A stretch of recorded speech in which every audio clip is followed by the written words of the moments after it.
Hello and welcome back to our channel true advice. और आज की वीडियो के अंदर हम जो है वो ओनरशिप रिव्यू लेने वाले हैं। ये ऑल्टो K10 AMT का VXI ऑप्शनल जो इसका टॉप मॉडल आता है उसका, जिसके ओनरशिप रिव्यू देने के लिए हमारे पास यहाँ पर रचना जी हैं और ये यहाँ पर जो है वो बताने वाली हैं ऑल्टो का जो है वो ownership review.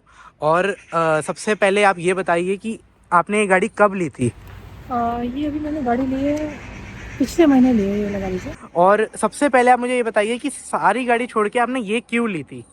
I think this is the best one. एक तो ये छोटी गाड़ी है, ठीक है, और 5 बंदों के लिए काफ़ी बढ़िया गाड़ी है। स्पेस भी काफ़ी है इसमें, AMT फीचर्स मिल रहा है साथ में। हाँ, तो आपका ये प्रायोरिटी थी कि ऑटोमेटिक ही लेनी है? प्रायोरिटी थी। कम बजट में जो बोलते हैं जिसे वो बढ़िया गाड़ी मिलना, वही है ये। हाँ, क्योंकि ये आपको पड़ी कितने की? 6 के अराउंड पड़ी है मुझे। तो आपको 6 लाख के अंदर ऑटोमेटिक गाड़ी चाहिए थी, ब्रांड न्यू, Exactly. और जिसके अंदर आपको फीचर भी मिल जाए, इसलिए आपने टॉप मॉडल ऑटोमेटिक ऑल्टो चुनी। जी जी जी, इसलिए ये मैंने चुनी है। दिखने में बेशक ही छोटी है, बट ये लेकिन इसमें स्पेस काफ़ी है। और ड्राइविंग सीट से लेके पीछे पैसेंजर सीट से भी काफ़ी स्पेस है इसके अंदर।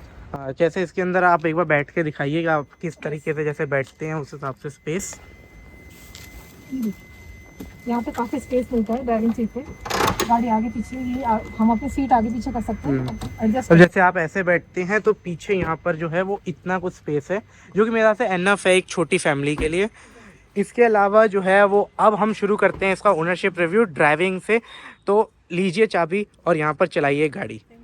सबसे पहले आपको गाड़ी कितने की पड़ी थी ये मुझे पड़ी अराउंड 6 की। ओके, और ये वाली जैसे आपने अभी बताया कि आपने ये गाड़ी दिसंबर में ही खरीदी, तो आपको ये उस टाइम पे आपने टॉप मॉडल ऑटोमेटिक लिया, तो अभी ये माइलेज आपको कितनी दे रही है? क्योंकि माइलेज मशीन कहते हैं इसे। अराउंड 16। ओके, तो आपको अभी क्योंकि आपने यहीं पर चलाई है, बाकी आपको मेरे हिसाब से आपको ये ज़्यादा दे देगी बाद के अंदर। अभी आपकी इनिशियली कितने कितने कितने कितने किलोमीटर चली है गाड़ी? 200 किलोमीटर अराउंड।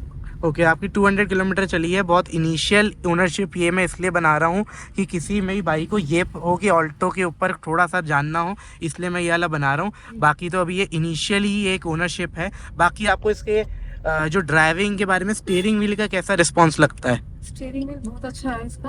एक्चुअली छोटी गाड़ी चाहिए थी मुझे अपने ऑफिस पर्पस के लिए या कुछ भी चलाने के लिए, क्योंकि मैनुअल से मैंने इसमें ट्रांसफर किया है AMT में। This is the best one I think. आप इससे पहले कौन सी गाड़ी चला रहे थे? Stereo manual. अच्छा, वो मैनुअल थी। और फिर आपने ये वाला जो प्लान लिया, उसकी आपको रीसेल वैल्यू कैसी मिली, जो कि वो भी मारुति की ही थी? रीसेल वैल्यू अच्छी मिली थी, अराउंड 25,000। फिर वो स्क्रैप वैल्यू में आपने दी होगी। स्क्रैप में दिया आपने, और ये गाड़ी आपको उसके बाद उससे उसको इंक्लूड करके 6 की पड़ी थी या उसके बिना? उसको इंक्लूड करके दिया। ओके, तो ये गाड़ी अब आपने जैसे लिया और आपने बाकी गाड़ियों को इसलिए यहाँ पर मेरे हिसाब से रिजेक्ट किया होगा, क्योंकि इससे आपको कम के अंदर जो है वो एक ऑटोमेटिक ट्रांसमिशन नहीं मिल रहा होगा।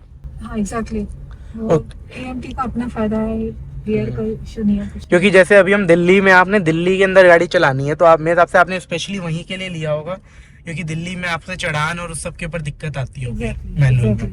मैनुअल का थोड़ा सा है कि हम लोगों को गियर चेंज करने में, हर चीज करने में थोड़ा सा वो हिचक लगती है, जो लगा लीजिए थोड़ा। जैसे अब देखो ये कट आया, इन्होंने जस्ट स्टीयरिंग व्हील को मोड़ा और ये वापस आ गया इनका स्टीयरिंग व्हील पूरा। और बाकी ये जो आपका टच स्क्रीन है, ये कैसा लगा आपको? टच स्क्रीन बहुत बढ़िया है। इसके ऊपर मेरे हिसाब से आपका गूगल मैप और वो सब आप यूज कर पाते होगे इजिली। गूगल मैप से लेके जो टेलीफोन कनेक्ट है या जो भी इसमें दे रखी है चीजें। क्योंकि स्पेशली आपका यही होगा कि आपने जो है यहाँ पर टॉप मॉडल जो लिया है वो इन फीचर्स के लिए लिया होगा आई गेस। Yes yes. और इसके अलावा आपकी जैसे मेनली ये ऑटोमेटिक ट्रांसमिशन और आपने कहा ऑटोमेटिक के लिए ली, तो ये ऑटोमेटिक ट्रांसमिशन चलने में कैसा है? मतलब गियर चेंज और वो सब जितना भी आपको अभी इनिशियली लगा है सिटी के अंदर चला के? बहुत बढ़िया है एक्चुअली, चलाने में भी बहुत बढ़िया है, बहुत स्मूथ है। गियर शिफ्टिंग में भी कोई इशू नहीं है, अपने आप कोई आवाज नहीं करती है, बढ़िया चलती है इसकी। क्योंकि बहुत लोग ऐसे कहते हैं, सोच के कहते हैं लोग कि EMT है तो मतलब जर्क देता होगा, पूरे झटके आते होंगे। ऐसा कुछ नहीं है, वही मैं कहना चाह रही हूँ, तो कोई इशू नहीं लगा था। इनिशियली में आपको भी शायद लगा होगा लोगों के कमेंट्स से कि AMT बहुत जर्की रहता है, बहुत जर्क आएंगे आपको। और अभी जैसे मैं भी देखूँ ना, अभी मैं भी बैठा हूँ, अभी जस्ट मेरी आंखों के सामने ही इसमें आया है डिस्प्ले में कि ये D1 ये है D2 से एंड अभी ये D2 भी यहाँ पर हो जाएगी, देखो 2 हुई और पता ही नहीं चल रहा है। ये हर एक के ड्राइविंग स्टाइल से रिलेटेड है कि आप कैसे मर्जी चला रहे हो। आप अगर बहुत हार्श चला रहे हो ये तो उस पर आपको जर्क हो सकता है फील होते हो, पर जैसे ये आराम से अपनी गाड़ी चला रही है एकदम स्मूथ, इन्हें ए पॉइंट टू बी पॉइंट जाना है बस, तो उस हिसाब से इनको कोई प्रॉब्लम नहीं आ रही, ना जर्क आ रहा है। स्मूथ ड्राइविंग के ऊपर कोई जर्क नहीं है आपको मिलेगा इस गाड़ी के अंदर। बाकी स्पेस और उस सब का अगर मैं खुद से बताऊं तो अभी मैंने सीट पूरी पीछे करी हुई है, तो कोई इश्यू नहीं है। और बाकी आपको स्पेस कैसा लगा आपके फैमिली मेंबर्स को? फैमिली मेंबर्स के साथ बस स्पेस तो काफी है, पीछे भी इवन पैसेंजर जो पीछे वाली सीट है उसमें भी काफी स्पेस है। हैवी ट्रैफिक के बीच में बेस्ट है ये एक्चुअली, गाड़ी चलाना बहुत इजी है। क्योंकि आपके जैसे घर के अंदर Daily जो के हिसाब से। जो फैमिली मेंबर्स होंगे यहाँ पर, जैसे ये गाड़ी आपको 5 सीटर मिलती है तो 5 आराम से बैठ पाते होंगे जितने भी आपने बिठाए होंगे अभी तक। बिल्कुल। और बाकी ये गाड़ी का विजिबिलिटी कैसी लगती है आपको? आगे की पूरी विजिबिलिटी जो है आपको? बहुत बढ़िया है, exactly they you can see, अगर आप देखेंगे तो ये गाड़ी दिखने में भी बहुत प्यारी है।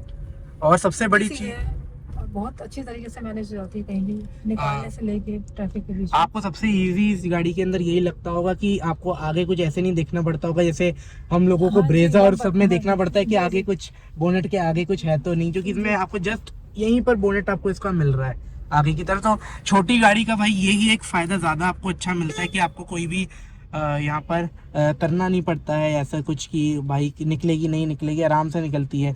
बाकी ये तो आप पता ही होगा आप में से सारे लोगों को कि जहाँ जहाँ 4x4 गाड़ियाँ अटक जाती हैं कुछ, वहाँ से अल्टो निकल जाती है अपनी पहाड़ों के अंदर। एफिशिएंसी आपको बहुत अच्छी मिल रही होगी अभी इससे, 16 की आपने मुझे अभी बताया सिटी के अंदर मिल रही है। और ब्रेकर सस्पेंशन कैसा लगा आपको, जो इसका शॉकर पूरा सस्पेंशन है? बहुत बढ़िया है, छोटी से छोटा ब्रेकर हो चाहे बड़ा ब्रेकर हो, उसमें आराम से ये गाड़ी निकल जा रही है बहुत ही स्मूथली, बहुत स्मूथली। हाँ, तो आपको इसके सॉफ्ट सस्पेंशन मिलते हैं तो उसका यही फ़ायदा है। तो भाई यहाँ पर जो है फिर उसके बाद जो है अंधेरा हो जाता है और फिर हम थोड़ी वीडियो रिकॉर्ड नहीं कर पाते, क्योंकि ये काफ़ी इनिशियल ओनरशिप रिव्यू था। ज़्यादा क्वेश्चंस और यहाँ पर नहीं पूछ सकते थे हम सर्विस के रिलेटेड और बाकी सारे के रिलेटेड, जबकि उन्हें जो है वो 6 लाख के अंदर जो है वो एक सारा ओवरऑल पैकेज चाहिए था। तो ये उनका डिसीज़न रहा कि वो जो है वो ऑल्टो के लिए गए। बाकी एक हम जल्दी ही लौटेंगे इनके साथ, फिर से मिलेंगे जब इनकी गाड़ी जो है कुछ हज़ार और किलोमीटर चल जाएगी, 2-3 हज़ार किलोमीटर एटलीस्ट, फिर हम इनसे लेंगे एक अच्छा ओनरशिप रिव्यू। बाकी अगर आप में से किसी को देना है तो वो आप जो है वो मुझे ईमेल कर सकते हैं, इंस्टाग्राम पे कर सकते हैं। बाकी गाड़ी का ड्राइव रिव्यू और वॉक अराउंड रिव्यू वो सब आपको मिल जाएंगे बहुत जल्द हमारे चैनल के ऊपर। Thanks for watching, please subscribe.